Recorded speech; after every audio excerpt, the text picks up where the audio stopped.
ఆయన అగ్ర నటుడే కాదు, మానవత్వానికి మరో పేరుగా నిలిచిన మెగాస్టార్ చిరంజీవి గారికి ఎన్టీఆర్ నేషనల్ అవార్డు అందజేయడం ఈ వేదికకే గర్వకారణం.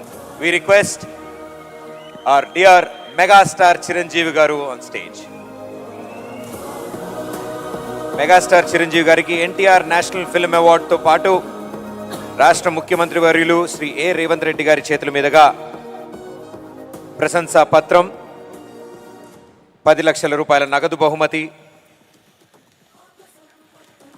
అండ్ అలాగే స్పెషల్ అవార్డు అందజేస్తారు.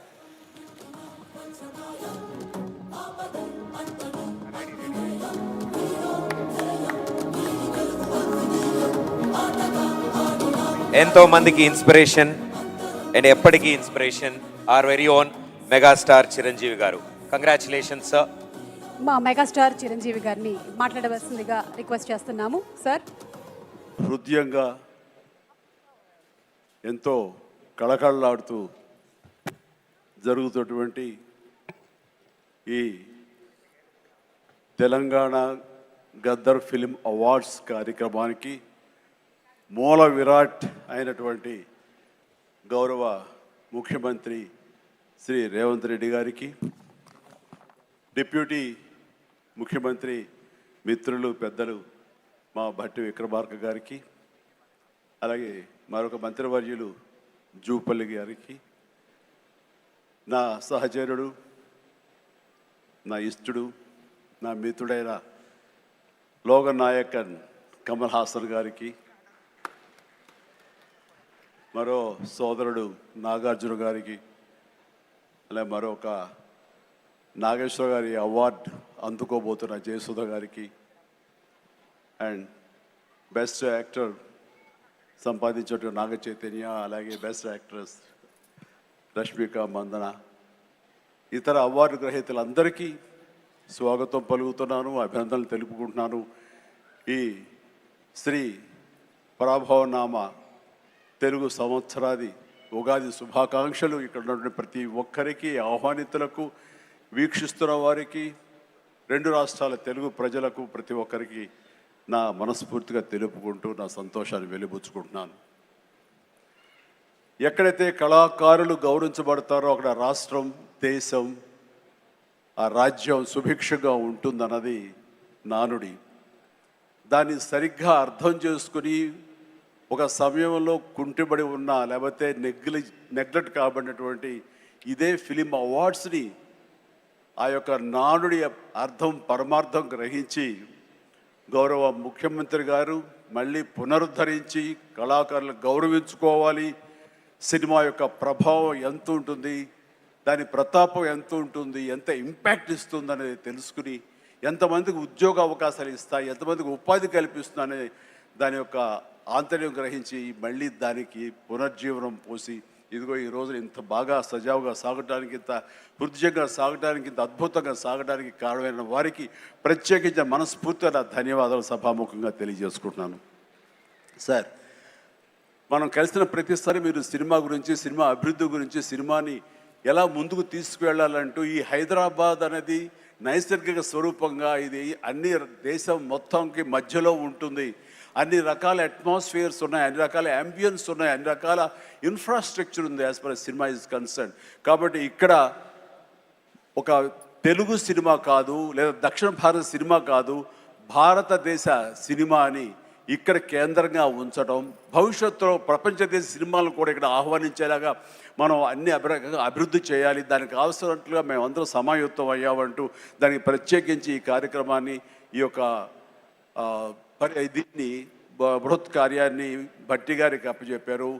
వీరందరూ కలిపి ఈ మధ్యకాలంలో గ్లోబల్ సమ్మిట్ జరిగినప్పుడు అందులో కూడా అంతర్భాగంగా ప్రత్యేకించి సినిమాకి వారు అవకాశం కల్పించి, వారిని ఆహ్వానించి, మంచి చెడ్డల గురించి తర్కించి, చర్చించి, దానికి కావలసినటువంటి సదుపాయాలు మీరు ముందుకు రండి, ప్రభుత్వం మీ అండదండలు అందిస్తుంది, ఇది ఈ రోజున పెద్ద ఎత్తున మనం సినిమాకి పెద్దపీట వెయ్యాలి అంటూ వారు ప్రత్యేకించి సినిమాకి ఇస్తున్న ప్రాముఖ్యతకి మనందరం నిజంగా ఆయనకి ఎంతో రుణపడి ఉన్నాము. ఎందుకంటే దీని యొక్క ఆంతర్యం, దీని యొక్క విలువ గ్రహించారు కాబట్టి కేంద్ర ప్రభుత్వం కూడా వేవ్స్ అని మన సాఫ్ట్ పవర్ని ప్రపంచ దేశాలకి తెలియచెప్పాలంటూ మన కల్చర్ కానివ్వండి, మన హెరిటేజ్ కానివ్వండి, మన సినిమా కానివ్వండి, మన క్రీడ కానివ్వండి, మన గ్రామీణకు సంబంధించినటువంటి ఆ వాతావరణం కానివ్వండి, మన ఆహారపు అలవాట్లు కానివ్వండి, ఇవన్నీ కూడా ప్రపంచ దేశాలకి తెలియజేస్తే కనుక దాని ఇంపాక్ట్ అంతా ఇంత ఉండదు. వాళ్ళని ఆకర్షించుకోగలిగితే కనుక ఆ రిజల్ట్ వేరు.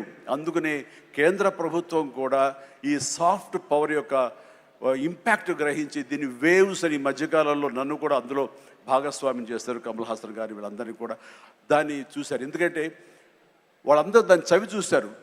కే పాప్ అని ఒక కొరియాకు సంబంధించి, దక్షిణ కొరియాకు సంబంధించినటువంటి ఒక కే పాప్ కానీ, కే సినిమా కానీ, అలాగే జపాన్కి సంబంధించిన యానిమే కానీ, ఇవన్నీ కూడా వాళ్ళ యొక్క కంట్రీ ఎకానమీని ఇంపాక్ట్ చేసి దానికి ఎంతో తోడ్పాటు అందించింది. వాళ్ళ జీడిపి పెరిగింది. కాబట్టి ఇది చాలా తేలిగ్గా సినిమా కదా, ఏముందిలే ఇందులో అనేలాగా తేలిగ్గా తీసుకోకుండా దీని యొక్క ప్రభావంతో మన రాష్ట్ర ఎకానమీ కూడా పెంచుకోవచ్చు. ఈ రోజున మన పేరు ప్రఖ్యాతులు కూడా తీసుకోవచ్చు. ఎక్కడ సరే ఇప్పుడు హాలీవుడ్ అంటే మనం ఒక అగ్రరాజ్యం గుర్తుకొస్తుంది. అలాగే ఇండియన్ సినిమా అంటే ఈ రోజున హైదరాబాద్, తెలంగాణ గుర్తుకు రావాలన్న ముఖ్య ఉద్దేశంతో మన ముఖ్యమంత్రిగా చేపట్టే బృహత్ కార్యక్రమానికి మనందరం చేదోడుగా ఉంటామని, ఇండస్ట్రీ మీ వైపు ఉంటుందని మనస్ఫూర్తిగా ఈ సందర్భంగా నేను తెలియజేస్తూ, మీరు ఎలాంటి ఆర్డర్స్ ఇచ్చినా సరే శిరసా వహిస్తూ ముందుకు తీసుకువెళ్తామని ఈ సందర్భంగా మీకు తెలియజేస్తాను సార్. ఇక్కడ సందర్భం అసందర్భం అని తెలియదు కానీ మన పక్క రాష్ట్రం అయినటువంటి మనో తెలుగు రాష్ట్రం ఈ కళాకారుల పట్ల, ఈ సినిమాల పట్ల వాళ్ళని ఉత్సాహపరిచే దాని విధానంలో కొంచెం వెనకంజ వేస్తే ఉందనుకుంటున్నాను. కాబట్టి సినిమా వాళ్ళకి అతి దగ్గరగా ఉన్నటువంటి ముఖ్యమంత్రి గారు నారా చంద్రబాబు నాయుడు గారు, ఆయన కూడా దీన్ని ఇన్స్పిరేషన్గా తీసుకుని మరింత ప్రోత్సహిస్తే కనుక మీరు ఇచ్చే ఉత్సాహంతో ఎంతోమంది యంగ్స్టర్స్ ఈ రోజున మరిన్ని సినిమాలు చేస్తారు. ఆ సినిమా రెవెన్యూ కూడా మనకి కంట్రిబ్యూట్ అవుతుంది మన స్టేట్ ఎకానమీకి. అది కూడా ఒక ఆలోచన పెట్టవలసిందిగా వినమ్రంగా ఈ వేదికని ఇచ్చే వారికి నేను విన్నవించుకుంటున్నాను. అలాగే మన ఈ కార్యక్రమం, ఈ అవార్డులను చూస్తుంటే కనుక ఇది సీనియర్స్కి గౌరవాన్ని ఇచ్చే విధంగాను, అలాగే యంగ్స్టర్స్ని ఉత్సాహపరిచే విధంగాను చాలా చక్కగా ఈ అవార్డులు ఎంపిక జరిగింది. దానికి కానీ ప్రత్యేకించి మన జ్యూరీ కమిటీకి కానీ, ఈ అవార్డుల కమిటీ సభ్యులకి ప్రతి ఒక్కరికి నా హృదయపూర్వక అభినందనలు తెలియజేస్తున్నాను. మరొకసారి ప్రతి ఒక్కరికి నా ధన్యవాదాలు తెలియజేసుకుంటూ ఉగాది శుభాకాంక్షలు తెలియజేస్తాను. ధన్యవాదాలు. Thank you so much sir. Thank you so much megastar Chiranjeevi గారు, మీకు శుభాకాంక్షలు తెలియచెప్తూ ఉన్నాము. అలాగే thank you so much sir. Thank you. You are an inspiration, a true motivation. Thank you. Chiranjeevi గారిని కూర్చోవలసిందిగా రిక్వెస్ట్ చేస్తూ moving ahead to our next category. Telugu cinema చరిత్రలో సాటిలేని మేటి కళాఖండాలను, అలాగే అద్భుత దృశ్య కావ్యాలను అందించినటువంటి దర్శక నిర్మాతలు